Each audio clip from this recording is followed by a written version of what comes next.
సత్యమును జీవమును ఆధారము నీ వాక్యము నా త్రోవకు.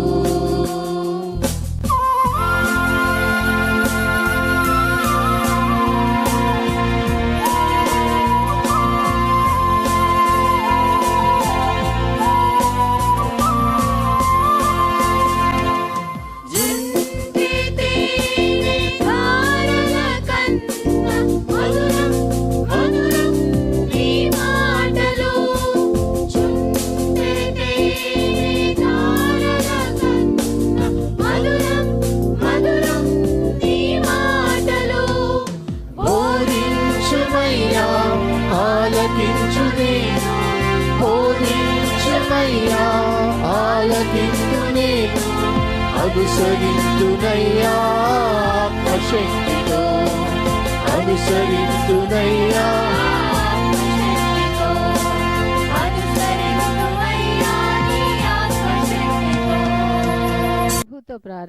ప్రభుతో ప్రారంభం అనే ఆధ్యాత్మిక అనుదిన ప్రార్థనా కార్యక్రమానికి ప్రేమతో మిమ్మల్ని ఆహ్వానిస్తూ ఉన్నాం.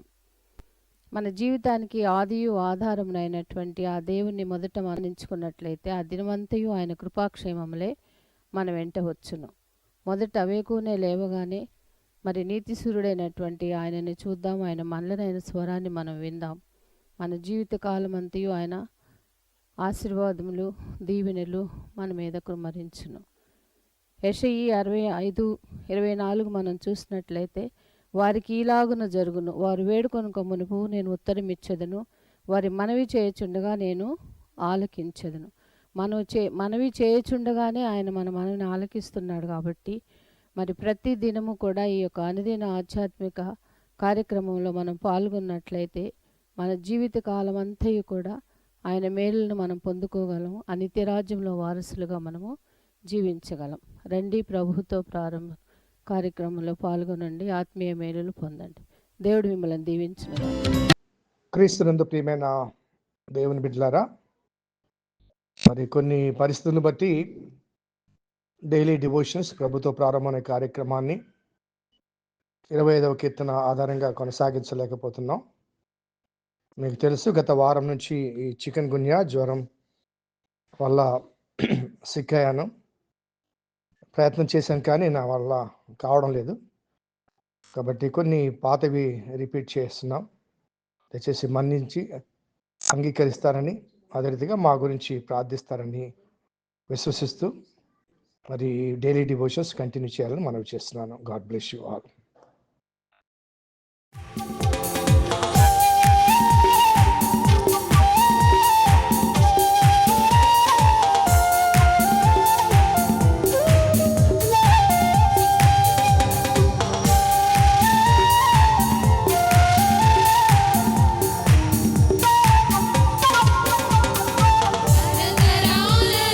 యుగ యుగాలలో జగ జగాలలో దేవుడు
ప్రియమైన దేవుని సంగమా, మరొక నూతన దినమును దేవుడు మనకు అనుగ్రహించాడు. ప్రతి ఉదయాన్నే లేవగానే ప్రభుతో ప్రారంభించుట క్షేమకరం, ఆశీర్వాదకరం. అందుకే ప్రభుతో ప్రారంభం, అనుదిన ధ్యానం ఆత్మకు క్షేమం. ఈ క్షేమకరమైన సువర్తమానముల ఆధ్యాత్మిక ధ్యాన మాలిక దేవుడు మనకు అనుగ్రహించిన ఈ దివ్యమైన ఆశీర్వాదకర అనుభవం. కాబట్టి రండి, ఉదయాన్నే లేవగానే దేవునితో కొంత సమయం గడుపుదాం. ప్రథమ సమయాన్ని దేవునికి ఇస్తే దేవుని ప్రాధాన్యతలు మనం ఉంటాం. మొదటి 25 నిమిషాలు దేవునికి ఇస్తే 24 గంటలు దేవుడు మనతో ఉంటాడు. కాబట్టి దేవునికి ప్రథమ స్థానాన్ని ఇచ్చి దేవుని సన్నిధిలో గడిపి ప్రార్థించి దేవుని సహాయాన్ని తీసుకుని దినచర్య కొనసాగింపచేద్దాం. ప్రార్థన చేద్దాం. కృపగల దేవా, దయగల తండ్రి, మీ పాదములకు స్తోత్రము చెల్లిస్తున్నాం నాయన. నీ దివ్యమైన సంకల్పాన్ని బట్టి మమ్మల్ని ప్రేమించి ప్రోత్సహించి అనుగ్రహిస్తున్న ఈ సువర్తమానముల పరంపర బట్టి స్తుతులు చెల్లిస్తున్నాం. ప్రభా, నీ వాక్యాన్ని ధ్యానం చేస్తుండగా నీవే ప్రభా మాకు నీ ఉపదేశములు అనుగ్రహించమని, నీ మాటల ద్వారా మాకు సెద తీర్చమని మా రక్షకుడైన యేసు నామమున అడిగి వేడుకొంచున్నాం తండ్రి. ఆమెన్. స్నేహితులారా, నేటి కొరకు ఏర్పాటు చేయబడిన లేఖన భాగం సమూయేలు 2వ గ్రంథము 8వ అధ్యాయము 6వ వచనం. సిరియనులు దావీదునకు దాసులై కప్పము చెల్లించుచుండిరి. దావీదు ఎక్కడికి పోయినను యెహోవా అతనిని కాపాడుచుండెను. దావీదు ఎక్కడికి పోయినను యెహోవా అతనిని కాపాడుచుండెను. స్నేహితులారా, మరి 7వ అధ్యాయంలో దేవుని మందిరము నిర్మించాలన్న భావన కలిగినప్పుడు దేవుడు రాజ్య స్థాపన స్థిరత్వాన్ని దావీదుకు అప్పగించి ఆలయ నిర్మాణం తన కుమారుడు చేయాలి అన్న ఆ విషయాన్ని తెలియచేశాడు. ఈ నేపథ్యంలో దావీదు తిరిగి తన రాజ్యాన్ని పటిష్టపరచుకోవడానికి చేసే ప్రయత్నాలు, లేకపోతే చుట్టుపక్కల శత్రువులను తన వశం పరచుకోవడానికి చేసిన యుద్ధాలు మనకు ఇక్కడ కనబడుతుండగా చాలా యుద్ధాలు జరిగించారు. మరి అవన్నీ కూడా మరి చాలా దినముల ప్రయాస జరిగి ఉంటుంది. కానీ అవన్నీ ఒక దగ్గరే మనకు దావీదు చేసిన యుద్ధాల పరంపర మరి అధిక శాతము మనకు ఈ 8వ అధ్యాయంలో కనబడుతున్నాయి. ఒకసారి కొన్ని విషయాలు నేను చూపిస్తాను. దావీదు ఫిలిస్తీన్లను ఓడించి అనే మాట ప్రారంభంలో ఉంది. అదే 2వ అధ్యాయంలో మోయాబీలు దావీదులకు మరి దాసులే కప్పము చెల్లించుచుండిరి. శోభారాజును రెహోబు కుమారున హదదెజరు యూఫ్రటీస్ నది వరకు తన రాజ్యమును వ్యాపించడానికి బయలుదేరగా దావీదు అతను ఓడించి అతని యొద్ద నుంచి 1700 మంది గుర్రపు రౌతులను 20,000 కాల్బలను పట్టుకున్నాను. మరియు 5వ వచనంలో దమస్కులోని సిరియన్లు శోభారాజుకు హదదెజరుకు నాకు సహాయం చేయగలగా దావీదు సిరియన్లో 22,000 మందిని ఓడించాడు. అదే రీతిగా దమస్కు వశమున్న సిరియన్ దేశం మందు దండు ఉంచగా సిరియన్లు దావీదులకు దాసులే కప్పం చెల్లించుండిరి. మరి ఆ తర్వాత భాగంలో మనం చూస్తే మరి 10వ వచనంలో హదదెజరునకు తోయికిని యుద్ధములు జరుగుతుండేది కనుక దావీదు హదదెజరుతో యుద్ధము చేత ఓడించుండుట తోయివిని తన కుమారుడు యోరాము చేతికి వెండి బంగారు ఇత్తడి వస్త్రులను కానుకలుగా అప్పగించాను. ఆ తర్వాత 12వ వచనంలో అమ్మోనీయుల యుద్ధ నుంచి, ఫిలిస్తీన్ల యుద్ధ నుంచి, అమాలేకుల యుద్ధ నుంచి రెహోబు కుమారుడు హదదెజరు అను శోభారాజు నుండి పట్టుకొని ఉండెను. దావీదు ఉప్పు లోయలో సిరియన్లకు 18,000 మందిని హతము చేసి తిరిగి రాగా అతని పేరు ప్రసిద్ధి ఆయను. మరియు ఎదోము దేశం అందు అతడు దండు నుంచెను. ఎదోమీలు దావీదులకు దాసులు కాగా ఎదోము దేశం అంతటా అతనికి కావాలని. సో దావీదు ఎక్కడికి పోయినను యెహోవా అతన్ని కాపాడుచూ ఉండెను అంటూ 15 నుంచి 18 వరకు ఏ రాజులను అతను జయించాడో ఆ విషయాలు మనకు పొందుపరచబడ్డాయి. అనగా ఒకే అధ్యాయంలో ఆ ఇన్ఫర్మేషన్ మనకు అందించబడ్డప్పటికీ కూడా మరి యుద్ధాలు చేయడానికి చాలా సమయం, చాలా కాలము పట్టి ఉంటుంది. మరి ఇవన్నీ కూడా ఒకే దగ్గర మనకు అందించి ఉంచడానికి ఒక ప్రధానమైన కారణం ఏంటంటే అక్కడ రాయబడ్డ మాట దావీదునకు అతడు ఎక్కడికి పోయినను అనగా ఎవరి మీదికి యుద్ధమునకు పోయినను యెహోవా అతనిని కాపాడుచూ ఉండెను. యెహోవా అతనిని కాపాడుచూ ఉండెను. సో దావీదుకు దేవునికి మధ్య ఉండే అనుభవాలలో మనం గతంలో సౌలు దగ్గర ఉన్నప్పుడు, సౌలు రాజుగా ఉన్నప్పుడు, సౌలు దగ్గర దావీదు ఉన్నప్పుడు అక్కడ వ్రాయబడ్డ మాట, మరి యెహోవా దావీదునకు తోడై ఉండెను అనే మాట వాడబడింది. అధికంగా ఆ మాటే కనబడుతుంది. యెహోవా దావీదునకు తోడై ఉండెను. ఇక్కడ యెహోవా దావీదును ఎక్కడికి వెళ్ళను కాపాడుచూ ఉండెను. తోడై ఉండడం, కాపాడుచూ ఉండడం దాదాపుగా రెండు ఒకే రకమైన భావాలు కల్పించినప్పటికీ కూడా, మరి శత్రువులు తమ మీదికి పడినప్పుడు దేవుడు తోడుగా ఉండి కాపాడుతూ వచ్చాడు. అనగా దేవుడు తోడుంది కాబట్టి సౌలు బల్లెము దావీదు వైపుకు గురి వేసినప్పటికీ కూడా దావీదుకు హాని చేయలేదు. అలాగే ఇక్కడ దావీదు స్వయంగా వెళ్ళాడు, అక్కడ దేవుడు కాపాడుతున్నాడు.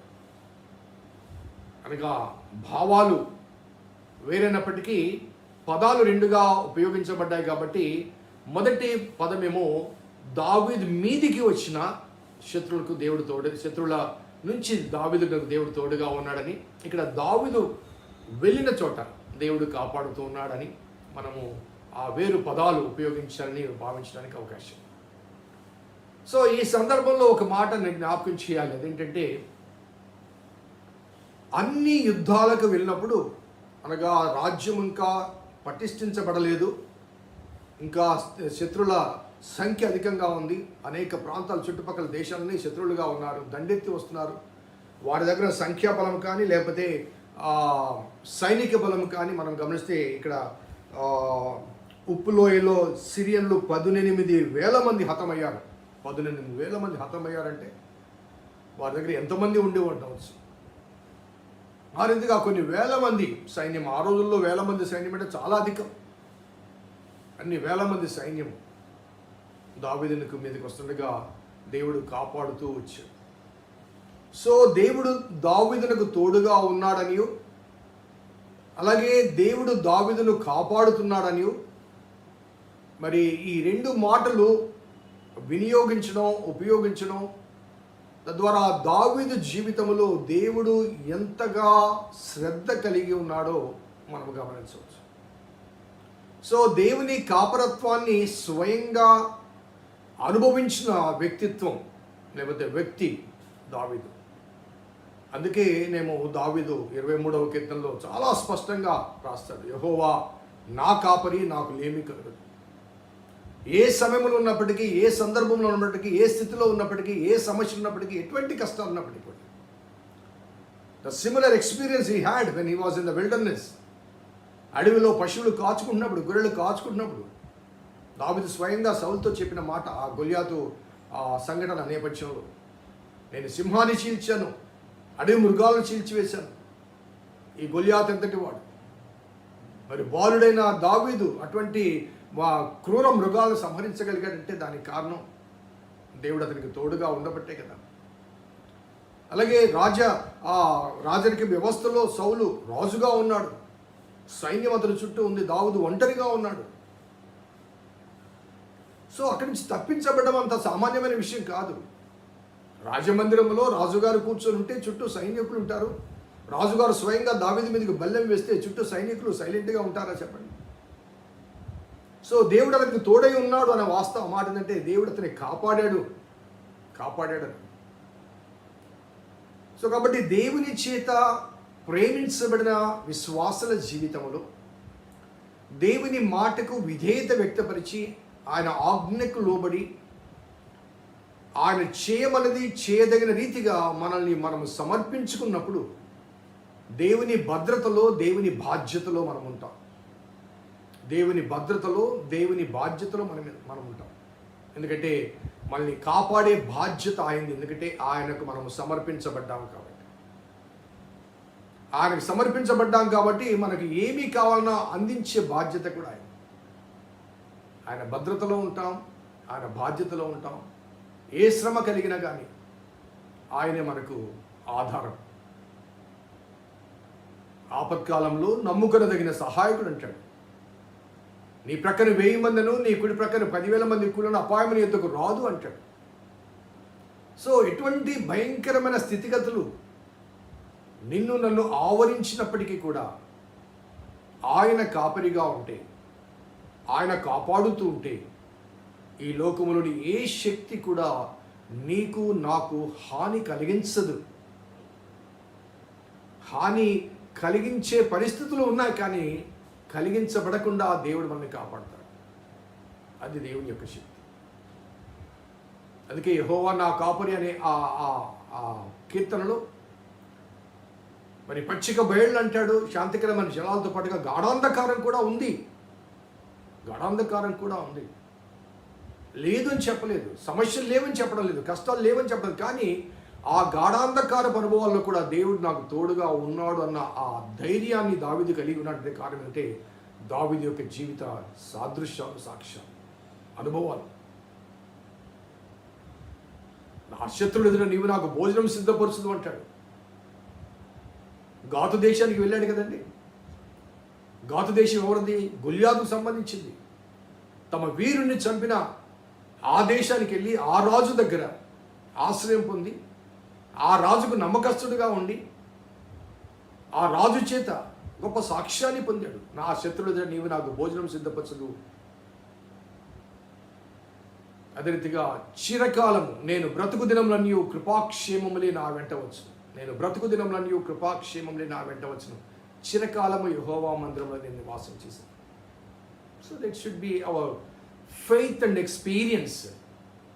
That should be our faith and experience. మన విశ్వాసము, మన స్వానుభవం దేవుడు అనగా మనల్ని పిలిచిన దేవుని పట్ల కలిగి ఉండాలి. So David was expressing God's providence and protection. దావీదు ఎక్కడికి పోయినను దేవుడు అతనికి తోడుగా ఉండెను, దేవుడు అతన్ని కాపాడుతూ ఉండెను. ఇక్కడ ఇంకొక విషయాన్ని కూడా చెప్పాలి. ఆ వెళ్ళిన చోట, ప్రతి చోట వెళ్ళగానే విజయం కలిగిందంటే అలా విజయం కలిగినట్లుగా కూడా భావించడానికి అవకాశం లేదు. ఎందుకంటే శత్రులు అధిక సంఖ్యలో ఉన్నారు. So David might have problems while doing the war. మరి ఈ సందర్భంలో అందుకేనేమో వ్రాయబడిన కీర్తన 60వ కీర్తన ఒకసారి చూద్దాం. ఇదే సందర్భంలో వ్రాయబడిన కీర్తన 60వ కీర్తన ఏమని ప్రారంభిస్తున్నాడో చూద్దాం. ఆ పై భాగంలో దావీదు ఆ అరన్న హరాయిమీలతోనూ అరమోయిలతోనూ యుద్ధము చేయగా యోబా ఉప్పు పల్లములో 12,000 మంది ఎదోమీలను చంపి తిరిగి వచ్చినప్పుడు అతడు ఉపదేశమునకు రచించిన అనుపద గీతం. ఎదోమీలు అనగా సమూయేలు 2వ గ్రంథం 8వ అధ్యాయము 14వ వచనంలో, మరియు ఎదోము దేశమందు అతడు దందుంచెను, ఎదోమీలు దావీదుకు దాసులు కాగా ఎదోము దేశమంతటా అతడు కావలి ఉంచెను. అదే రీతిగా 13వ వచనం, దావీదు ఉప్పు లోయలోనికి సిరియన్లను 18,000 మందిని హతము చేసి తిరిగి రాగా అతని పేరు ప్రసిద్ధమైనది. ఆ సందర్భంలో దావీదు దావీదు చేత వ్రాయబడిన కీర్తనగా భావించబడ్డ ఈ 60వ కీర్తనలో ప్రారంభ వచనం చూడండి. ప్రారంభ వచనం, దేవా మమ్ము విడనాడి ఉన్నావు, మమ్మను చెదరగొట్టి ఉన్నావు, నీవు కోపపడితివి, మరలా మమ్మను బాగు చేయము. సో అక్కడేమో యుద్ధాలు, విజయాలు కనబడుతున్నాయి. ఇక్కడేమో దేవా నీవు మమ్మను విడనాడి ఉన్నావు, నీవు మమ్మల్ని చెదరగొట్టి ఉన్నావు, నీవు కోపపడితివి అంటాడు. 10వ వచనంలో కూడా అదే మాట రిపీట్ చేయబడుతుంది. దేవా నీవు మమ్మల్ని విడనాడి ఉన్నావు కదా, దేవా మా సేనతో కూడా నీవు బయలుదేరటం మాని ఉన్నావు కదా. మనుషుల సహాయం వ్యర్థం. సో ఆ యుద్ధ నేపథ్యంలో కొన్నిసార్లు ఓటమి అంచుకుపోయినప్పుడు విజయ గర్వముతో, విజయోత్సాహముతో మాకు అడ్డు లేదు అని తాను కానీ తన సైన్యం కానీ భావించే అనుభవాల మధ్య దేవుని మీద ఆశ్రయపడటానికి, దేవుని మీద ఆధారపడటానికి కొన్ని అపజయ సూచనలు కూడా దావీదు ఆ యుద్ధ కాలంలో జరిగి ఉండవచ్చు. అందుకే ఆ అపజయ సూచనలు కలిగినప్పుడు దావీదు విలపిస్తూ దేవుని విజ్ఞాపన చేస్తూ దేవుని ప్రార్థన, ప్రభా నీవు సహాయం చేయకపోతే మేము జయించలేనయ్యా, ఇప్పటివరకు జయించిన జయాలన్నీ కూడా నీ ద్వారానే కలిగాయి కాబట్టి నీ సహాయం మాకు కావాలి అంటూ ప్రార్థించి ఆ కీర్తన కీర్తించి, ఆ కీర్తనలో మిగతా భాగాలు చూడండి. మరి నీవు దేశమును కంపింపచేసినావు, దాన్ని బద్దలు చేసినావు, అది వణుకుచున్నది, అది పడిపోయిన చోట్లు బాగు చేయము, నీ ప్రజలకు నీవు కఠిన కార్యం చేసేదివి అని తనకు కలిగిన బాధల గురించి చెబుతూ 6వ వచనం నుంచి తన పరిశుద్ధ తోడని దేవుడు మాట ఇచ్చున్నాడు. నేను ప్రహర్షించదును, శకమును పంచిపెట్టదును, సుక్కోతులో ఆయన కొలిపించదును, గిలాదు నాది, మనష్షే నాది, ఎఫ్రాయిం నాకు శిరస్రాయము, యూదా నా రాజదండము, మోయాబు నేను కాళ్ళు కొడుకును పల్లెము, ఎదోము మీద నా చెప్పు విసిరివేయుదును, ఫిలిస్తీయుల నన్ను గూర్చి ఉత్సాహధ్వని చేయము, కోటగల పట్టణంలోనికి నన్నెవడు తీసుకుని పోవును, ఎదోములోనికి నన్నెవడు నడిపించును దేవా అంటూ మరి ఆయా జాతుల వారిని లేకపోతే ఆయా గోత్రాల వారిని తన స్వాధీనం తీసుకున్న అనుభవాన్ని అక్కడ కీర్తిస్తూ, దేవా నీవు మాకు తోడుగా ఉన్నావు కాబట్టి మరి మనుషుల సహాయము వ్యర్థము, శత్రువులను జయించుటకు మాకు సహాయం దయచేయము, దేవుని వల్ల మేము శూర్యకార్యం జరిగించదము, మా శత్రువులను అనగదొక్కువాడు ఆయన, మా శత్రువులను అనగదొక్కువాడు ఆయన. సో ఈ కీర్తన మరి ఆ సందర్భంలో రాయబడిందని చెప్పబడ్డ మాటలు బట్టి గమనిస్తే దావీదు విజయం వెనక దావీదు యొక్క విజ్ఞాపన ఉంది. సో దేవుడు నాకు విజయాన్ని కలగచేస్తాడని చెప్పాడు కాబట్టి వెళ్ళి అలాగే యుద్ధాలు చేయలేదు. సో ప్రతి సమయంలో కూడా దేవుని విజ్ఞాపన చేస్తూ ప్రార్థిస్తూ అపజయ సూచనలు కనబడ్డప్పుడు దేవుని పాదాలు పట్టుకొని విజ్ఞాపన చేసి ఆ విజయం వెనక విజ్ఞాపనలు ఉన్నాయి. మన జీవితాలు కూడా దేవుణ్ణి నమ్మి వెంబడిస్తున్న ఆ విజయాలను చూస్తున్నాం, కానీ ఆ విజయం వెనక మన కన్నీటి ప్రార్థనలు ఆవశ్యకం. దేవుని సహాయాన్ని కోరుకోవాలి, దేవుని కృపను కోరుకోవాలి, దేవుని నీడను ఆశ్రయించాలి. ప్రభా నీవు కాపాడకుండా నన్ను నేను కాపాడుకోలేను కాబట్టి నేను ఎక్కడికి వెళ్ళినా నీవు నన్ను కాపాడాలి. నీవు నాకు తోడుగా ఉండకపోతే నా జీవితం వ్యర్థమైపోతుంది కాబట్టి నీవు నాకు తోడుగా ఉండాలి అంటూ దేవుని ఆశ్రయించి ముందుకు సాగాలి. ఈ 8వ అధ్యాయంలో చేయబడ్డ యుద్ధాలన్నింటిలో కూడా విజయం సాధించినట్లుగా ఇక్కడ కనబడుతుంది, కానీ దాని వెనక 60వ కీర్తన మనకు తెలియచేస్తుంది దావీదు యొక్క విజ్ఞాపనలు ప్రధాన పాత్ర పోషించాయి. దావీదు విజ్ఞాపనల ఆధారంగా దేవుడు అతనికి విజయం దయచేశాడు. మన జీవితాల్లో కూడా సమస్యలు ఎదురైనప్పుడు విజయం సాధించాలి, ఆ సమస్యలు ఛేదించాలి, జయించాలంటే విజ్ఞాపన ప్రార్థన ఆవశ్యకం. దేవుని పాదాలు పట్టుకోవాలి, ప్రార్థించాలి, పెనుగులాడాలి, సహాయం పొందేంత వరకు దేవుని ఆశ్రయించాలి. అప్పుడు దావీదు ఎక్కడికి వెళ్ళినా దేవుడు అతన్ని కాపాడుచుండనన్న రీతిగా మనము ఎక్కడికి వెళ్ళినా ఏ పని చేసినా మనము నమ్మి ఆశ్రయించిన దేవుడు మనల్ని కాపాడుతూ ఉంటాడు. అటువంటి కాపరత్వాన్ని కలిగిన ఆ దేవుడు మనకు దేవుడిగా ఉన్నందుకు మనము ధన్యులమని భావిస్తూ దేవుడు ప్రజగా మరి దేవునికి స్తుతిస్తూ గణపరుస్తూ ఆరాధిస్తూ మరి శుభాశీస్సులు మీకు అందిస్తున్నాను. ప్రార్థన చేద్దాం. కృపగల దేవా, దయగల తండ్రి, మీ పాదములకు స్తోత్రము చెల్లిస్తున్నాము నాయన.